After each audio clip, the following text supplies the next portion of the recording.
वह जरा चंचल थी, तो खेलते खेलते बच्चों का स्वभाव तो होता ही है। तो एक बामी दिख रही थी, तो उसमें सिर्फ ऋषिराज की आंखें चमक रही थी।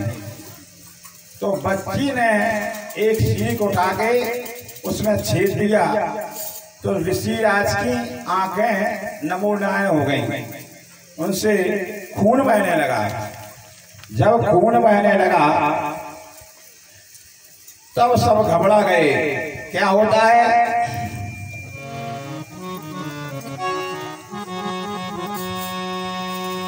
सेवाओं की श्रद्धाओं का भी थोड़े ही पल टूट गए, चढ़ गए पेट हद से बाहर, मलमूत्र त्यागना दूर।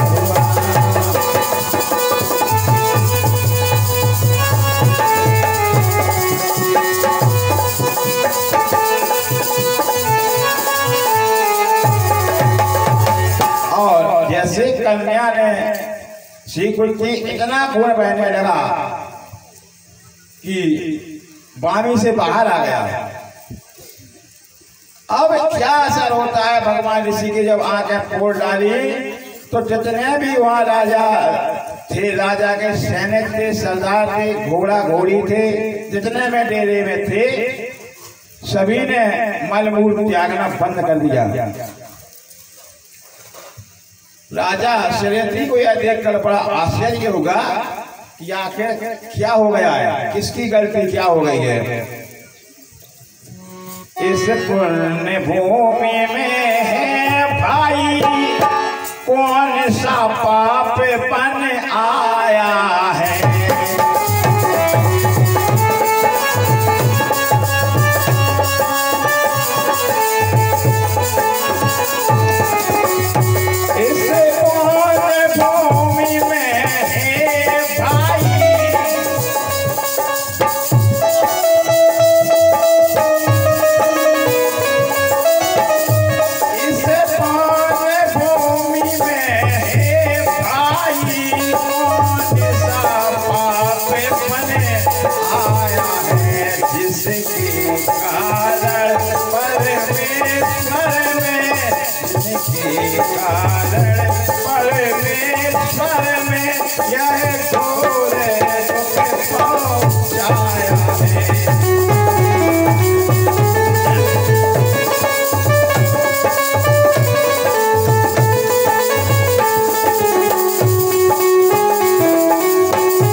बंद हो गया और सभी के पेट ऊपर चढ़ गए। राजा ने सोचा यह तपोभूमि है, किसने क्या कर दिया समझ में नहीं आ रहा है, किसने परमेश्वर को दुख पहुंचाया है। तब वह ढूंढते ढूंढते सभी के देखे आकर क्या होगा। कुछ दिनों तक ऋषि की होती रही तलाश, पहुंच गए सब अंत में उस टीले के पास। घूमते घूमते उस टीले के पास जहाँ पर ऋषिराज की समाधि लगा हुई थी, वहां पर खून बह रहा था। तो जब राजा ने देखा ये तो पड़ा किसी ने पाप कर दिया, आखिर कौन है ऐसा। तो बेचारी कन्या ने कहा पिताजी ये सब हमने ही खेल खेल में कर दिया, हमें जानकारी नहीं थी कि क्या होगा। तब राजा ने कहा अपराध किसने किया। तो सुकन्या डरते डरते पिताजी अनजान में मैंने दो ज्योतियों को छेद दिया। तो उस कन्या की बात सुनकर राजा घबरा उठे और स्थिति करके मुनि को प्रसन्न किया। और च्यवन ऋषि का आश्रम जानकर उसने अपनी कन्या को ऋषि को समर्पित कर दिया कि जब तुमने ऐसा पाप किया है, ऋषिराज की आंखें फोड़ दी, तो तुम अब आज के बाद इन ऋषि के पास रहोगे। क्यों? अब ऋषिराज तो है 80 वर्ष के और कन्या 16 वर्ष की। बड़ा अचंभ हुआ। च्यवन ऋषि ने अथोयत सत्कार करके और वह ठीक है, वह रहने लगे, उनकी पत्नी समेत दोनों रहने लगे। वो 16 वर्ष की, वो 80 वर्ष की। अब उन्होंने सोचा ये तो गलत है, ये युक्ति है और हम बुढ़े हैं, क्यों ना कुछ उपाय किया जाए। तब वहां पर अश्विनी कुमार, देवताओं के डॉक्टर अश्विनी कुमार हैं, उन्होंने बुलवाया और कहा कि यह हमारी पत्नी तो 16 वर्ष की और हम हैं 80 वर्ष के बुढ़े, कोई उपाय किया जाए। तब उन्होंने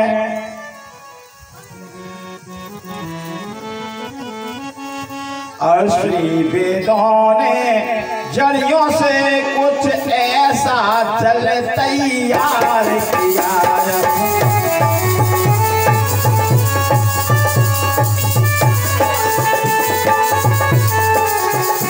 अश्विनी कुमार वेदों ने जड़ियों में ऐसा तैयार किया जिससे अगर तन को फिर से नौ बार बिहार किया।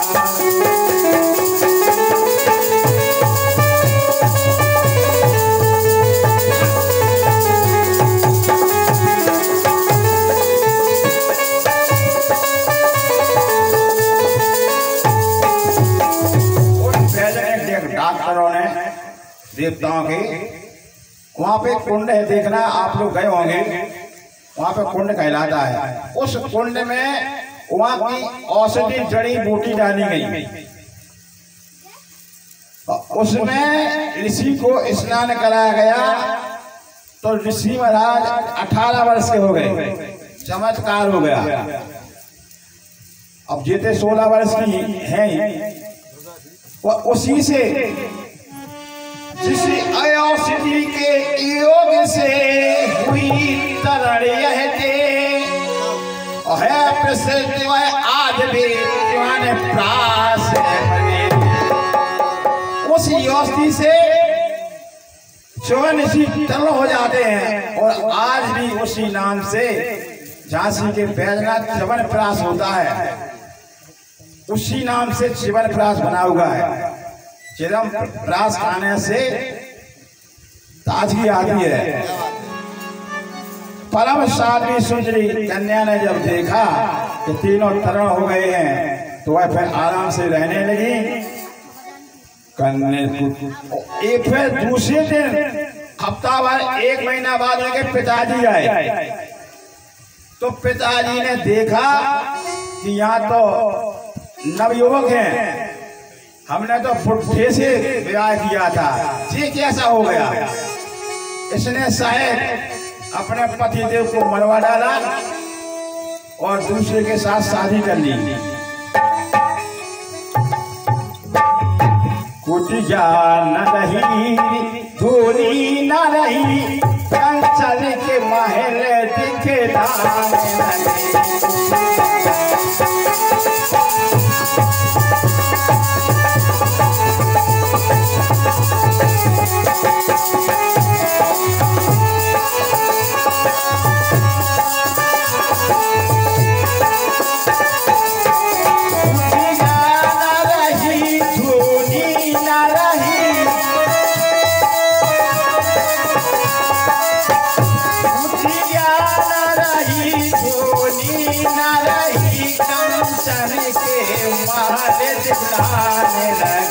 जिसके भोगे विलासों पर, जिसके भोगों विलासों पर देवों के मंडल छाने लगे।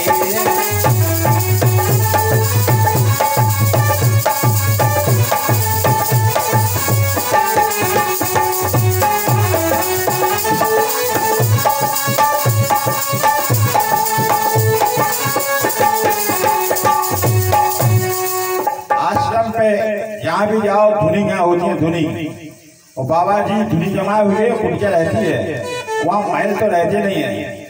लेकिन राजा थी, राजा की कन्या के लिए च्यवन ऋषि ने कंचन महल बनवा दिए।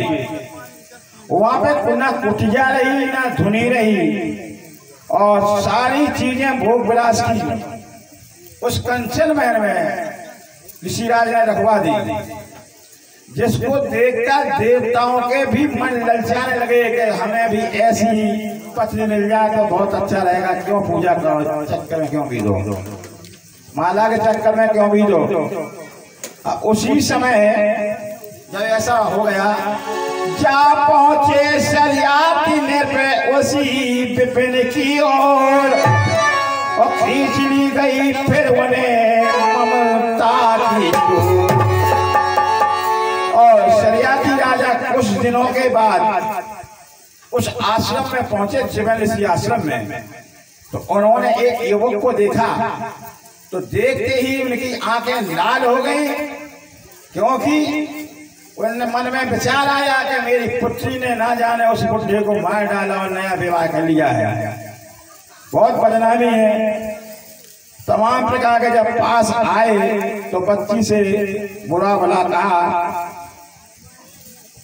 तब उन्होंने कहा नहीं पिताजी बोई ऋषि हैं, ये चमत्कार जड़ी बूटियों का है, कुंड का। जब कन्या ने कहा सब यहाँ ऋषि का हाल, तब छाती से लिपट कर रोने लगे निर्मला। ऐसा बताया तो राजा छाती से लिपट जाते हैं और रोने लगते हैं। और चिवन ऋषि भी सरियाती से सोमयज्ञ का अनुष्ठान कराया और अश्विनी कुमार सोमपान कराने के अधिकारी नहीं थे, तो उन्होंने पंगत में उन्हें बैठाया। इसको देखकर इंद्र को गुस्सा आया और वह डॉक्टर अश्विनी कुमार को मारने के लिए दौड़े। जैसे ही उन्होंने ब्रज उठाया तो चिवन ऋषि ने ऐसा कर दिया कि उनका हाथ वहीं का वहां रह गया, ऐसा पत्थर की तरह। तब देवताओं ने माफी मांगी और सोमपान दिया। सरियाती राजा के 3 पुत्र थे, उत्तानबिरही, अनहद और भरिभूष। उससे अनार से होके रेवत, और रेवत ने समुद्र के भीतर कुछ स्त्री नाम की एक नगरी बनाई। उसी में रहकर अनहद आदि देवता राज करते थे। उनके 100 पुत्र थे, जिनमें सबसे बड़े कुकुम्भी थे। वह अपनी कन्या को लेकर ब्रह्मा जी के पास गए, और जैसे ब्रह्मा जी के पास गए तब ब्रह्म लोक में रास्ता नहीं रोक ली, मतलब नाचगान हो रहा था। उतने समय में टाइम हो गया, और जब ब्रह्मा जी के पास पहुंचे थोड़ा टाइम लग गया। ब्रह्मा जी ने से कहा कि हमें अपनी कन्या का विवाह करना है। उन्होंने कहा अब तो तुम्हारे राजा खत्म हो गए हैं, अब इतनी टाइम में तो युग बदल गया है वहां पर। अब तो एक ही काम करो कि इस कन्या को जाकर द्वापर में बलराम जी से विवाह कर। उस कन्या रेवती का बलराम जी का विवाह हुआ। यह एक वंशु के भाई सरियाती की कन्या का और उनके वंश का हाल है। अब उन्हीं के भगवान रामचंद्र जी के वंश के ही एक नवक हुए, नवक से नवाब हुए, उनके हुए अवनीश, जो इतने भक्त थे कि उन्होंने एक बार व्रत किया 11 की। और जैसे ही व्रत खोलने वाले थे दुर्वा ऋषि आ जाते हैं, कहने लगे रुको हम जरा स्नान कर आए, इसके बाद हम भोजन करेंगे। दुर्वासा ऋषि स्नान करने गए और इतने में पारस लगने वाली थी, तो पंडितों ने कहा कि तुम थोड़ा जल ही पी लो तो तुम्हारा उपवास माना जाएगा। अम्बरीश ने थोड़ा जल पी लिया, और जय दुर्वासा ऋषि आए तो गुस्सा का पारा बहुत ऊंचा चढ़ गया। तमाम कहा उनसे और उनको मारने के लिए दौड़े। तब भगवान कृष्ण ने चक्र छोड़ा, तो चक्र आगे आगे और अमरीश भी आगे आगे, चक्र पीछे। किसी ने भी रक्षा नहीं की। भगवान के पास गए, भगवान रक्षा करो, चक से बचाओ। कल हम भक्तों के अधीन हैं, अमरीश से गलती मानो वो माफ करेंगे। तब अमरीश ने क्षमा किया। मतलब भक्त भगवान का इतना संबंध है कि भक्त की बात मानते हैं और किसी की भी बात मानने को तैयार नहीं है, चाहे जैसा भी धर्मात्मा हो। बोलिए वृंदावन बिहारी लाल की जय। अब 108 उसी भगवान राम जी के वंशज में युवानाश राजा थे। भगवान राम जी के वंश में हमेशा संतान यज्ञों द्वारा ही हुई है। जब यज्ञ होगा तब संतान हुई है। राजा युवानाश संतानहीन थे, इसलिए उन्होंने दुखी होकर अपनी 100 पत्नियों के साथ, क्या पत्नी थी? युवानाश की 100 पत्नियां थी, लेकिन संतान एक भी नहीं थी। उन्होंने एक यज्ञ कराया। आचार्यों ने यज्ञशाला में जल को अभिमंत्रित करके रख दिया और राजा को रात्रि में प्यास लगी। सभी पंडित तो घुर्राटे मारे सो रहे थे और राजा ने वो अभिमंत्रित पानी था वो पी लिया, उससे संतान होने थी। अब राजा ने वो पानी पी लिया। सुबह जैसे उठ के सब उठे पंडित लोग, उन्होंने कहा राजन पानी कहाँ गया? तो कहने लगे, राजन कहने लगे महाराज मैंने तो वो पानी को पी लिया। तो कहने लगे राजा जानी तो मैंने वो पी लिया पानी। तो कहने लगे सभी ऋषि ज्ञानी मामला गड़बड़ है, मामला गड़बड़ है, मामला गड़बड़ है, मामला गड़बड़ है। राजा कहने लगे रानी मैंने वो पी लिया पानी। तो सब गुरु ज्ञानी कहने लगे मामला गड़बड़ है, मामला गड़बड़ है, मामला गड़बड़ है। पंडित जी ने कहा जब तुमने पानी पी लिया तो मामला अब सालों गड़बड़ हो गया। और उन राजा के पेट में गर्भ रह गया। और जब गर्भ रह गया तो 9 महीने की जगह कई महीने हो गए। कैसे बच्चा निकले? तब देवता अभी से नहीं, पहले से बहुत डॉक्टर हैं, उन्होंने ऑपरेशन किया। उनमें से मानदाता निकले, मानदाता। अब उनको कहा दूध कौन पिलाएगा? तो इन्होंने अपनी छिगली से उनके लिए स्तनपान कराया।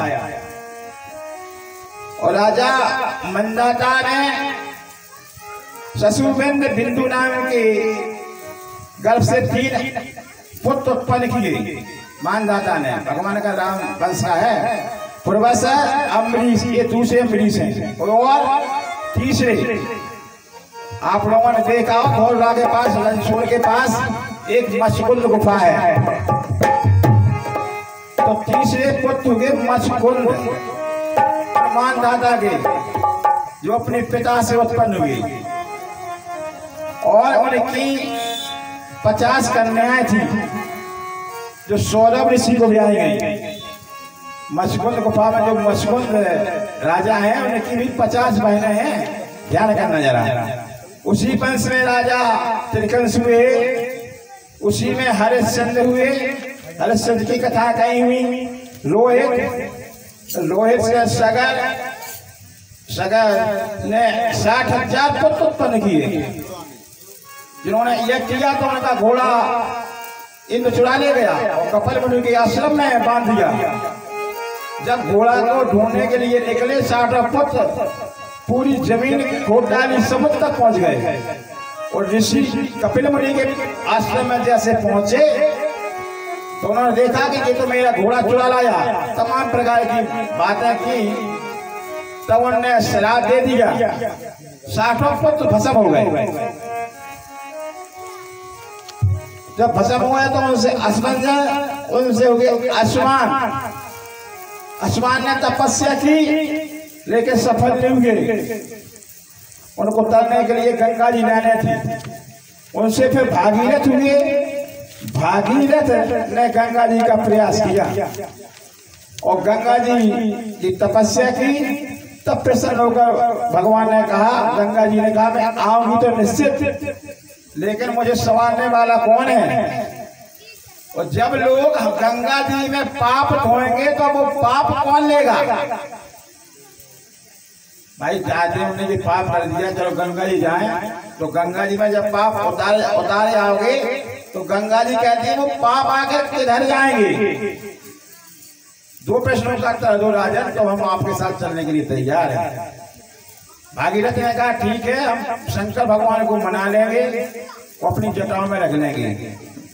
ठीक है, फिर पाप ऐसे धोलेंगे, पाप ऐसे धोलेंगे कि उस गंगा में जो सत्य पुरुष स्नान करेगा तो सत्य पुरुष के शरीर से छूने से ही कितने उसमें पाप अतरा रहे होंगे, सारे के सारे पाप खत्म हो जाएंगे।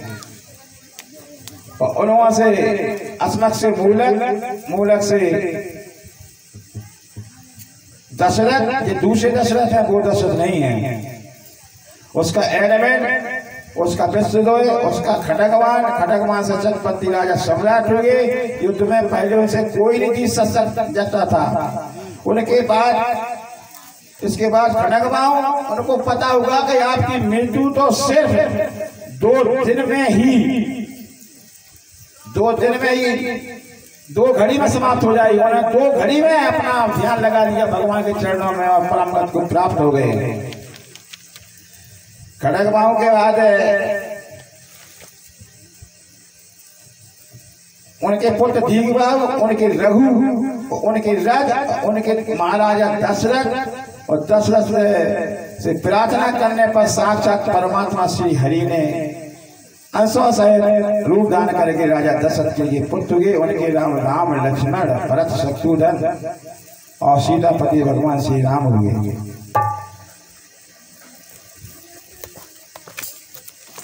सीताराम सीताराम सीताराम गाए जा, राम जी के चरणों में मणि को लगाए जा।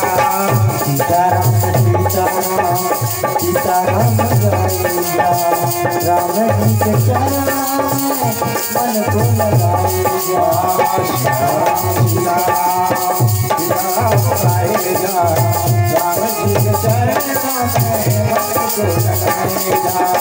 सीताराम सीताराम सीताराम गाए जा, राम जी के चरणों में मन को लगाए जा।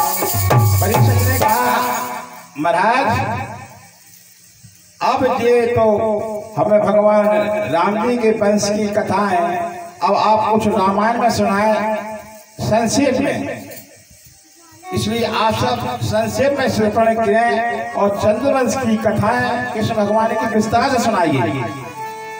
तो चंद्रवंश की जरा कथा सुने, जरा रामायण तक जाइए। रामायण मैया हमको जीने की कला सिखाती है और श्रीमद् भागवत पुराण हमें मरने की कला सिखाती है, मुक्ति की, हमारी मुक्ति कैसे हो। और शिव पुराण की कथा मरने की कथा सुनाती है और जीने की कथा सुनाती है। अब ध्यान पूर्वक जरा भगवान राम जी की तुलसीदास जी की जैसे लिखा है उसका जरा ध्यान करेंगे और सिर्फ आधे घंटे में ही पूरी रामायण संक्षेप में सुनाएंगे। वर्णानामाय शंकराम वर्णानाम शंकराम रसनाम छंदसाम्पे मंगलानाम ते करतारो वंदे वाणी विनायको यत यत रघुनाथ चीतनो तत तत पास पारी पर कोड़ लोचन मारो दिन मधुरात मैं तुलसीदास के पद कमल पाऊं बार प्याम गुण गावे सिया राम के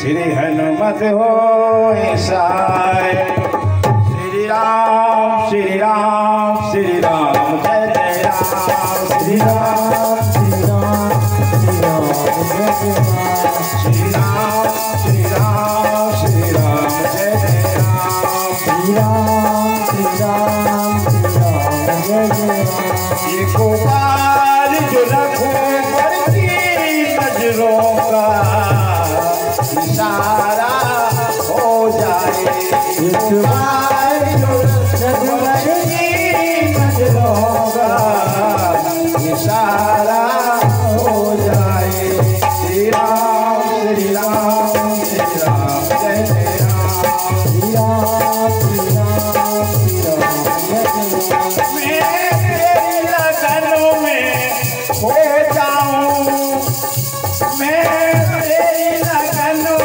खो जाऊं मैं तेरी लगन में खो जाऊं मैं तेरी लगन में खो जाऊं जीवन से किनारा हो जाए श्री राम श्री राम श्री राम जय जय राम श्री राम श्री राम श्री राम जय जय राम श्री राम श्री राम श्री राम जय जय राम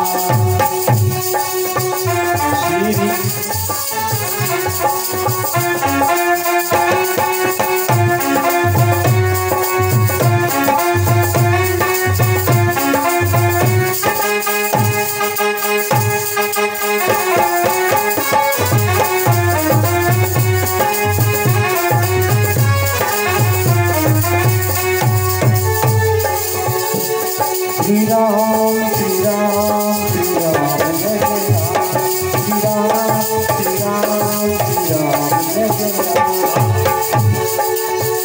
श्री राम तुम्हारे चरणों में आशीष सभी को मिलती है श्री राम तुम्हारे चरणों में आशीष सभी को मिलती है श्री राम श्री राम श्री राम जय जय राम श्री राम श्री राम श्री राम जय जय राम श्री राम श्री राम श्री राम जय जय राम श्री राम तुम्हारे चरणों में आशीष सभी को मिलती है वह धूल तुम्हारी मिल जाए सभी को आशीर्वाद मिलता है और हम कहते हैं उनकी धूल मिल जाए सिर्फ हमारे लिए तो क्या हो जाए वह धूल तुम्हारी मिल जाए जीवन का सहारा हो जाए श्री राम श्री राम श्री राम जय जय राम श्री राम श्री राम श्री राम जय जय राम श्री राम श्री राम श्री राम जय जय राम गोपाल जो रघुवर की नजरों का इशारा हो जाए श्री राम एक बार जो रघुवर की नजरों का इशारा हो जाए श्री राम श्री राम श्री राम जय जय राम श्री राम श्री राम श्री राम जय जय राम और सरकार तुम्हारी महफिल में तकदीर बनाई जाती है सरकार तुम्हारी नजरों में तकदीर बनाई जाती है सरकार तुम्हारी महफिल में तकदीर बनाई जाती है सरकार तुम्हारी महफिल में वीर बनाई जाती है। मेरी भी बिगड़ी बन जाए, मेरी भी बिगड़ी बन जाए, एहसान तुम्हारा हो जाए। श्री राम श्री राम श्री राम जय जय राम, श्री राम श्री राम श्री राम जय जय राम, श्री राम श्री राम श्री राम जय जय राम, श्री राम श्री राम श्री राम जय जय राम। ये भी तो राम का मंदिर है, ये हृदय भगवान राम का मंदिर है। मानो तो मंदिर वास्तव में हृदय ही है। हनुमान जी ने सीना फाड़ के दिखा दिया था। जब विभीषण ने कहा तेरे अंदर क्या नाम है, तो हनुमान जी ने सीना फाड़ के दिखा दिया था, देख बोल जय श्री राम। ये भी तो राम का मंदिर है, भागीरथी गंगा बहती है। ये भी राम का मंदिर है, भागीरथी गंगा बहती है। ये भी तो राम का मंदिर है, भागीरथी गंगा बहती है। ये भी राम का मंदिर है, भागीरथी गंगा बहती है। सब लोग यहाँ पर चलते हैं, सब लोग यहाँ पर करते हैं, सब लोग यहाँ पर चलते हैं।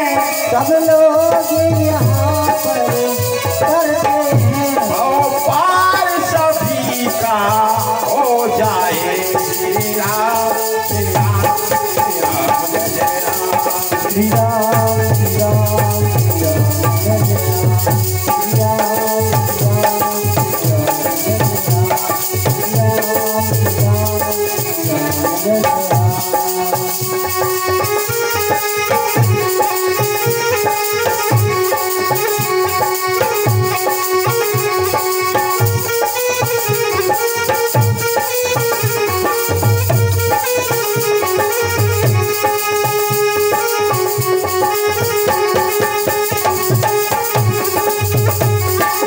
राम, श्री राम श्री राम श्री राम जय जय राम।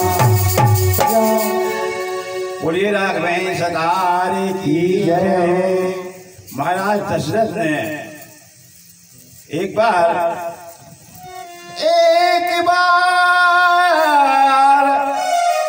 भूपत मन माही भय गिलानी मोरे सुतनारी। एक बार महाराजा दशरथ को गिलानी हुई कि मेरे कोई पुत्र नहीं है। अच्छा जरा सोचो, कम से कम 90 साल 80 साल के हो गए राजा दशरथ, अभी तक गिलानी हुई कि हमारे पुत्र नहीं हुआ। गलानी किस बात को हुई? राजा दशरथ के यहाँ वशिष्ठ की पत्नी अर्जुन थी, अपने पुत्र को लेकर राजमहल में आए। उन्होंने देखा कि यहाँ पे तो कोई है नहीं खेलने वाला। उन्होंने उस बालक को चोटियां ली जिससे वो रोने लगा। तो रानी कहने लगी क्यों रो रहा है जोर जोर से? तो अर्धंती ने कहा रानी जी इसलिए रो रहा है कि आज के बाद अगले वंश में हम किसकी पंडिताई करेंगे। भाई जब कोई संतान नहीं हो तो आकर किसकी पंडिताई करेंगे, इस बात पर रो रहा था। इस बात पर रानियों ने राजा दशरथ से कहा, तो राजा दशरथ को इस बात की गलानी हुई।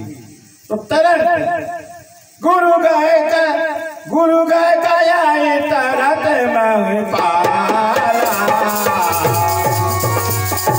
गुरु गाय तुरंत गाये मैं पाला।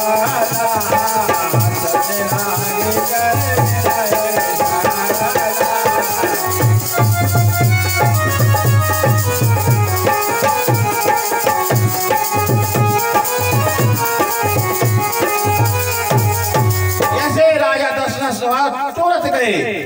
गुरु गए गए तुरंत मैं पाला चरण लाई कर विनय बेसाला और विनय की चरणों में प्रणाम किया कि महाराज हमारे पास संतान नहीं है, कोई उपाय किया जाए। वशिष्ठ ने कहा श्रृंग ऋषि से यज्ञ कराया जाए, संतान होगी, निश्चित संतान होगी। सिंह ऋषि के लिए बुलाया गया और पुतेष्टि यज्ञ कराया गया, जिससे रानी गर्भवती रह गई। और समय आने पर नौमी तिथि मधुमास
पवित्र मास शुक्ल पक्ष नमी को न ज्यादा घाम न ज्यादा गर्मी भगवान श्री रामचंद्र जी 12 बजे प्रकट होगी।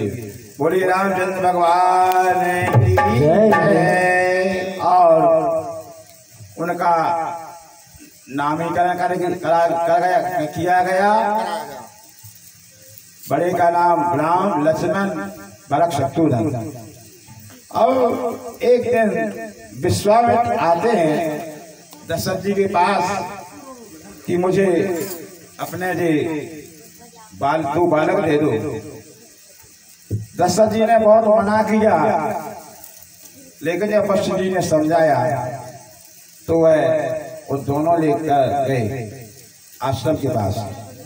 जाते जाते उन्होंने एक आश्रम देखा। आश्रम एक तीखे मगमाही खगमेग जीव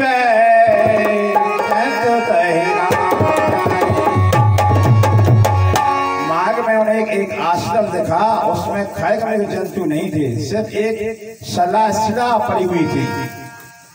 तो भगवान राघवेंद्र सरकार ने पूछ लिया, पूछई मुनहि शिला पिहु देखी सकल कथा ऋषि कही।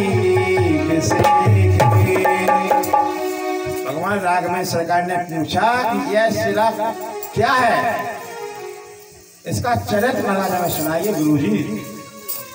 तब गुरुजी ने कहा ध्यान से सुनना, क्योंकि रामायण में भी 18 पुराण 6 शास्त्रों का वर्णन है। चौपाई तुलसीदास ने लिख ली, लेकिन अभी उसका ज्ञान 18 पुराणों को नहीं है, तो वह उसका अर्थ नहीं निकाल पाएगा।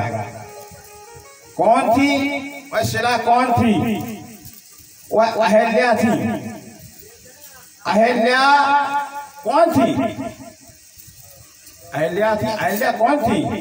अहिल्या ब्रह्मा जी की मानस पुत्री थी और ब्रह्मा जी ने अहिल्या को सबसे सुंदर बनाया। तीनों लोगों में उनके मुकाबला कोई सुंदर नहीं था। सभी देवता सोचते थे कि इससे कन्या से हमारा विवाह हो जाए, हमारा विवाह हो जाए। सब लड़ते थे कि इंद्र भी कहता हमारा विवाह हो जाए। तब ब्रह्मा जी ने एक शर्त रखी कि जो इस त्रिलोकी का चक्कर लगा कर आ जाएगा उस कन्या का उससे विवाह कर दिया जाएगा। सभी देवता लोग अपने अपने बाहुन से त्रिलोकी का चक्कर लगाने के लिए गए, लेकिन